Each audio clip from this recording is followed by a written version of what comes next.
दर्शकों, सभी भविष्यवक्ताओं की भविष्यवाणियों की पड़ताल करने के बाद अब हमारे पास बहुत सारे तथ्य एकत्रित चुके थे, जिनको हमने एक साथ रखकर देखा तो एक पहेली जैसे सुलझ सी गई हो।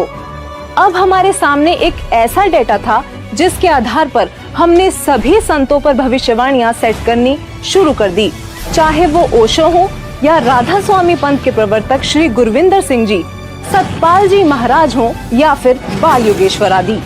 दोस्तों, हमारी इस फेरियस्त में हर वो संत और महापुरुष मौजूद थे जिनका नाम अक्सर आपके जहन में आता होगा।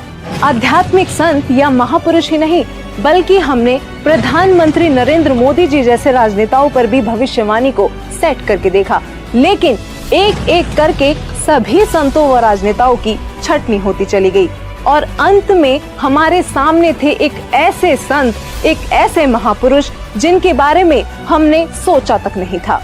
केवल एक यही संत ऐसे थे जिन पर सारी की सारी भविष्यवाणियां खरी उतर रही थी। दोस्तों, अब हम आप सभी दर्शकों से अनुरोध करते हैं कि दिल थाम कर बैठिए और तैयार हो जाइए उस महापुरुष को देखने के लिए, क्योंकि अब हम पेश करने जा रहे हैं उस महापुरुष की तस्वीर।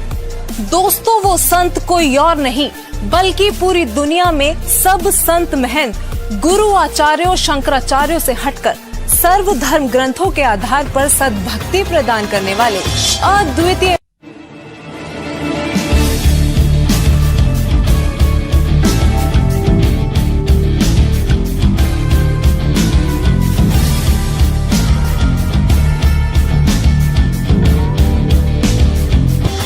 हाँ, यही है वो महापुरुष जिनके विषय में देश और विदेशों के महान भविष्यवक्ताओं ने भविष्यवाणियां की हैं।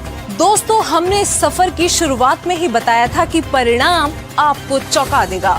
यकीनन संत रामपाल जी ही वो महापुरुष हैं जिन पर सभी भविष्यवाणियों का हर एक तथ्य पूरी तरह से फिट हो रहा था।